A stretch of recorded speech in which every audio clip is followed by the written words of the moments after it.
시청자 여러분 안녕하십니까? 헬로티비 뉴스입니다. 먼저 오늘의 주요 뉴스부터 보고 오시죠.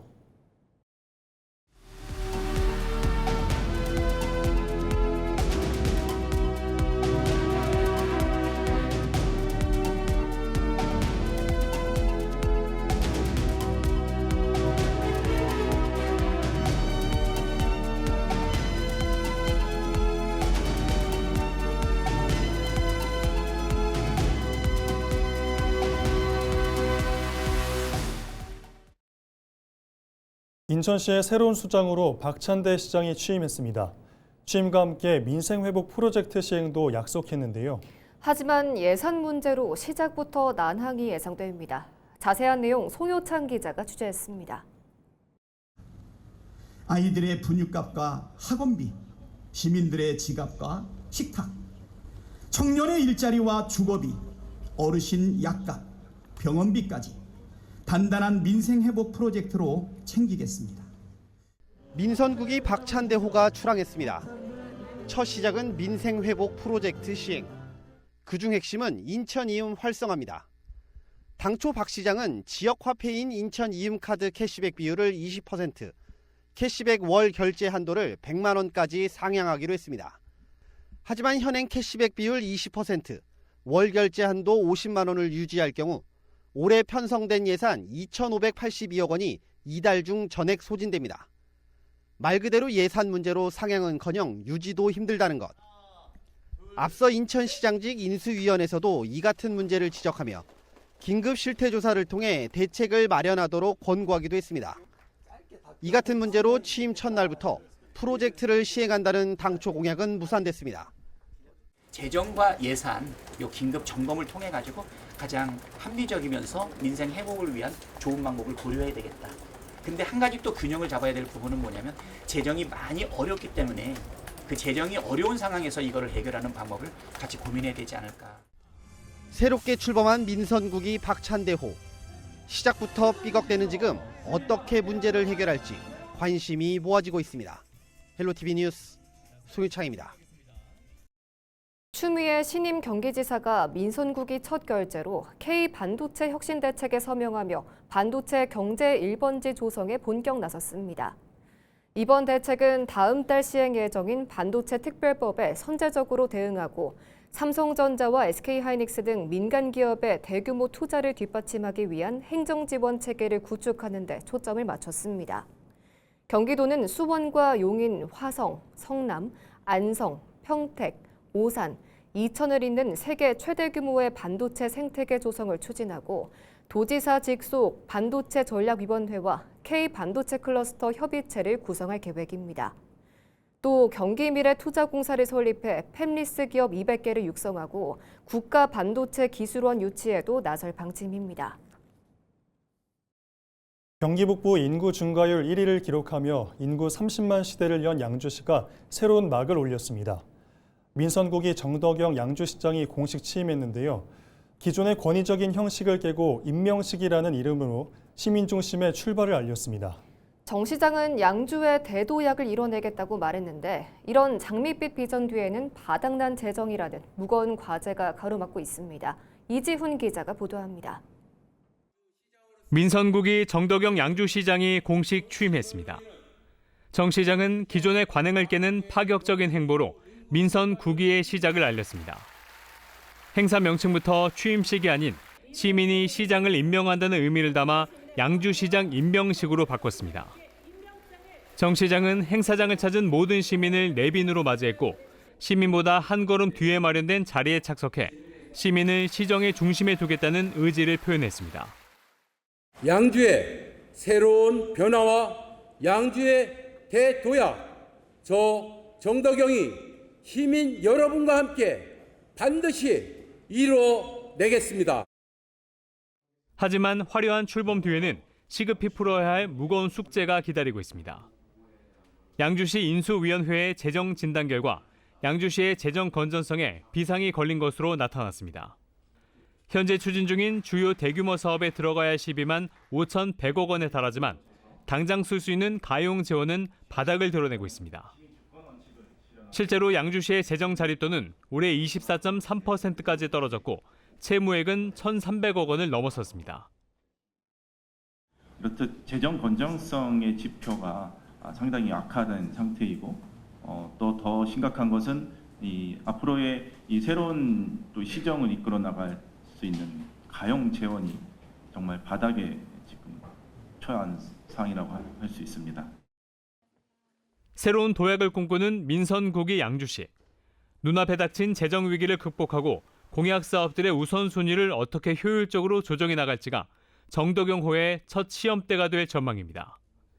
헬로티비 뉴스 이지훈입니다.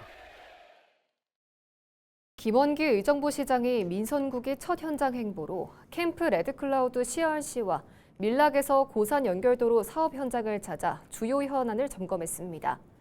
김 시장은 CRC 통과도로의 운영 실태를 살피고 시민 부담 완화를 위해 국유재산 사용료의 무상 사용 전환을 정부와 지속 협의하겠다고 밝혔습니다. 또 반환 공여지를 AI 바이오 등 미래 산업 거점으로 개발하기 위한 국가 차원의 재정 지원과 제도 개선 필요성을 강조했습니다. 이어 총 사업비 870억 원 규모의 밀락에서 고산 연결도로 사업 현장을 방문해 추진 상황을 점검하고 오는 2027년 말 착공을 목표로 행정 절차를 차질 없이 추진해 시민들이 체감하는 교통 개선 성과를 만들겠다고 밝혔습니다. 이기영 김포시장이 취임 후 첫 행보로 2일부터 읍명동을 순회하며 취임 인사를 하는 시민소통에 나섭니다. 취임 인사는 통진읍과 운양동을 시작으로 오늘 15일까지 이어질 예정으로 이 시장은 이 자리에서 사회단체장과 시민들을 만나 대화의 시간을 갖습니다. 민선국이 김포시는 올해 하반기 중 시민과의 대화, 정책 토론회 등 지역 현안에 대한 시민들의 생각을 듣는 소통 창구를 잇따라 열 계획입니다.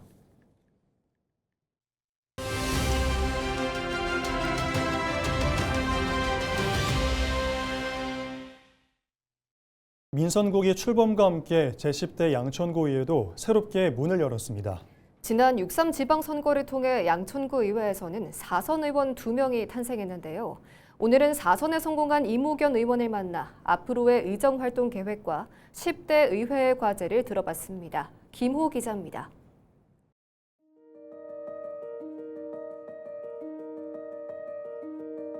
먼저 사선으로 다시 일할 수 있는 기회를 주신 국민 여러분께 진심으로 감사드립니다. 사선이라는 것은 단순히 의정활동을 오래 했다는 의미가 아니라 그만큼 다양한 현안을 경험하고 해결해온 시간이라고 생각합니다. 그동안 쌓아온 경험과 노하우를 국민들을 위해 더욱 책임 있게 살려 실질적인 성과로 이어가겠습니다. 제10대 의회는 국민들의 기대를 말이 아닌 성과로 증명해야 하는 시기입니다. 보여주기 위한 정치보다 실질적인 변화를 만드는 의정활동에 집중하겠습니다. 경험에서 나온 책임 있는 판단으로 국민들께서 신뢰할 수 있는 의회를 만드는 데 최선을 다하겠습니다.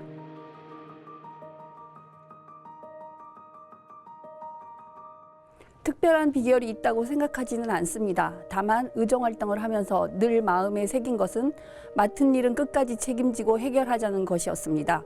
지역 현안은 하루아침에 해결되지 않습니다. 이해관계가 얽혀있고 오랜 시간이 필요한 일도 많지만 포기하지 않고 끝까지 해결책을 찾기 위해 노력해왔습니다. 국민들께서 이러한 책임감과 꾸준함을 좋게 평가해 주셨기에 사선이라는 큰 믿음을 보내주셨다고 생각합니다. 앞으로도 경험에만 안주하는 것이 아니라 더 무거운 책임감으로 국민의 기대에 보답하겠습니다.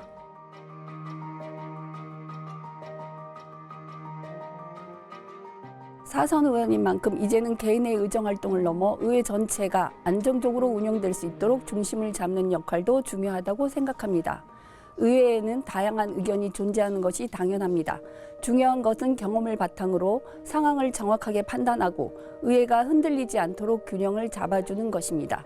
저는 그동안 쌓아온 의정 경험을 바탕으로 중요한 현안에서는 책임 있는 판단을 하고 경험이 필요한 부분은 후배 의원들과 함께 나누며 일하는 의회, 성과를 만드는 의정활동에 힘을 보태겠습니다.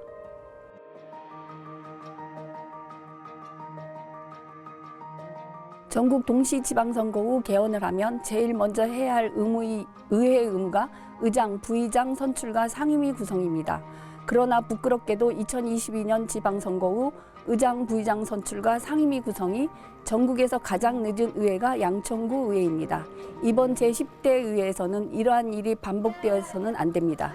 의회 구성이 늦어지면 늦어질수록 그 손해는 고스란히 국민들에게 돌아가기 때문입니다.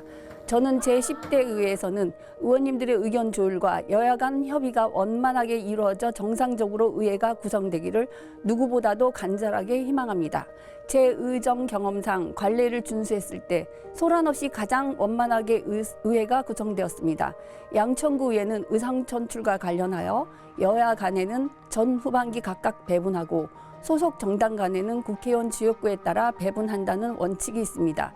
예를 들면 제9대 전반기 의장이 국민의힘 갑 지역구 소속 최다선 구의원이 맡았다면 제10대 전반기 의장은 국민의을 지역구 소속 최다선 구의원이 맡는 것입니다. 의회 운영에서는 법령이 모든 것을 다 규정할 수 없기 때문에 관례가 더 중요하게 의회 운영의 기준이 될 때가 많이 있습니다.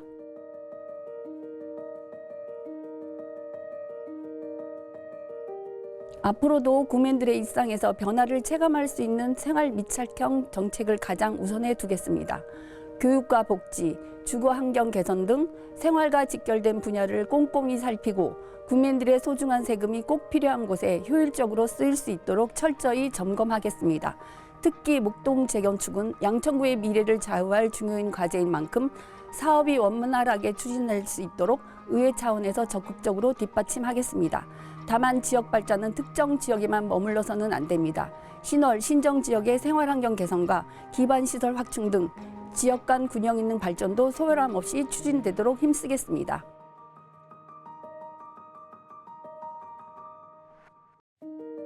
사선이라는 무게는 결코 가볍지 않습니다. 그만큼 더 많은 경험을 믿어주시고 더 큰 책임을 맡겨주셨다는 의미라고 생각합니다.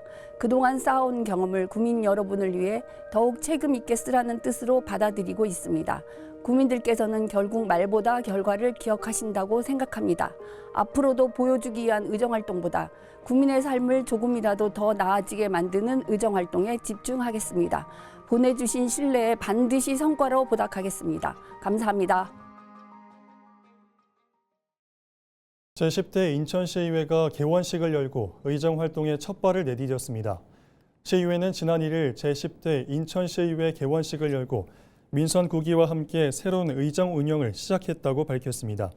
앞서 열린 의장단 선거에서는 더불어민주당 박중혁 시의원이 재적의원 45명 가운데 43표를 얻어 전반기 의장에 당선됐는데요.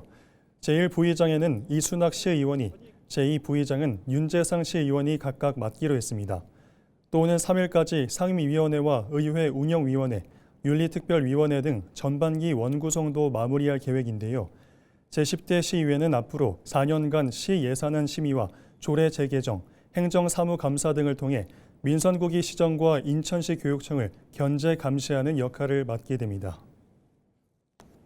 품격 있는 의정 문화와 책임 있는 의정 활동을 통해 시민에게 신뢰받는 의회, 의원이 존중받는 의회, 미래를 준비하는 의회를 반드시 만들어 보겠습니다.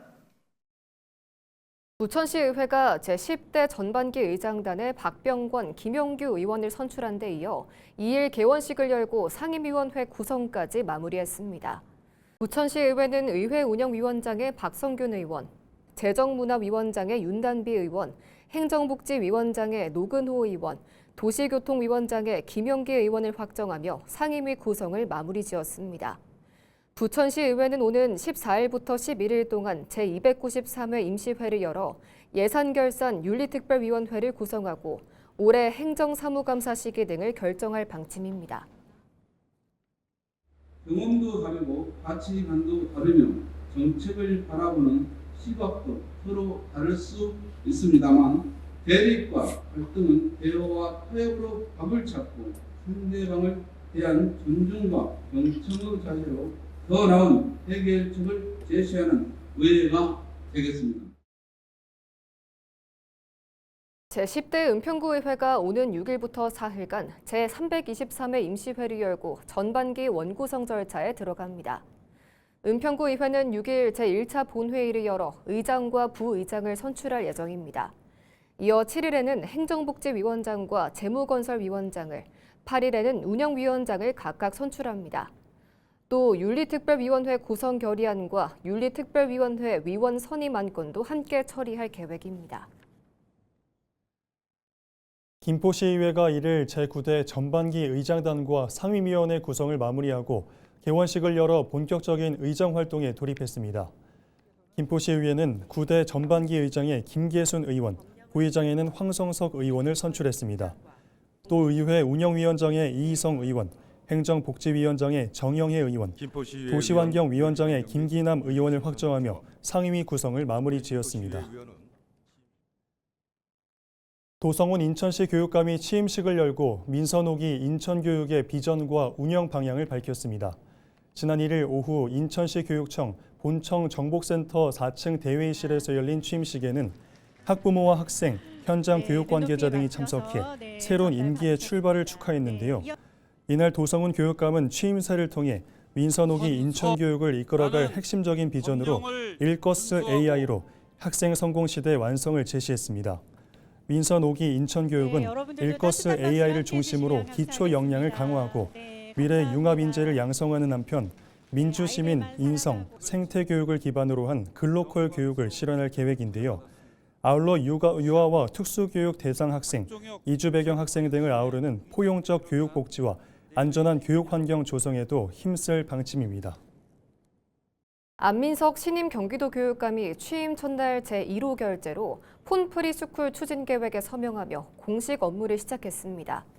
폰프리스쿨은 학생들이 학교에서 휴대전화 사용을 줄이고 학습과 또래 관계 형성에 집중할 수 있도록 지원하는 정책입니다. 경기도 교육청은 추진단을 구성해 교육 공동체 공감대를 형성하고 운영 표준 가이드와 LAS 교육 프로그램을 지원할 계획입니다. 또 학생 자치회를 중심으로 스마트폰 사용 조절 활동을 확대하고 우수 사례를 공유해 정책이 학교 현장에 안착할 수 있도록 뒷받침할 방침입니다. 안민석 교육감은 학생의 학습관과 학교 교육 활동 회복을 위해 폰프리스쿨을 교육 공동체와 함께 확산해 나가겠다고 밝혔습니다.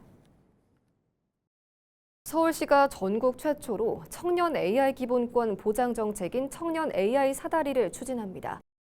서울시는 생성형 AI를 누구나 경제적 부담 없이 활용할 수 있도록 청년들에게 AI 이용권을 지원하고 대학가 등에는 고성능 장비를 갖춘 서울 AI 라운지를 조성할 계획입니다. 또 기초부터 실무, 전문 인력 양성까지 이어지는 단계별 AI 인재 성장 코스도 운영해 청년들의 취업과 창업 경쟁력을 높인다는 방침입니다. 서울시는 글로벌 AI 기업과 협의를 거쳐 최신 생성형 AI 서비스를 무료로 제공하는 방안을 마련하고 올해 하반기 서울도서관을 시작으로 오는 2030년까지 AI 특화 공간 5곳을 조성할 예정입니다. 일상 속 쉼과 활력 충전을 주제로 지난달 10일부터 이어진 퇴근길 비타민 음악회가 관현악 밴드 공연을 끝으로 한 달간의 일정을 마무리했습니다. 서울 은평문화원은 지난 1일 오후 6시 30분부터 약 1시간 동안 수세격 광장에서 4번째 비타민 음악회를 열었습니다. 이날 공연에는 관현악 밴드가 무대에 올라 7080 가요를 선보였는데요. 지역 주민들은 비가 내리는 날씨에도 자리를 지키며 공연을 즐겼습니다.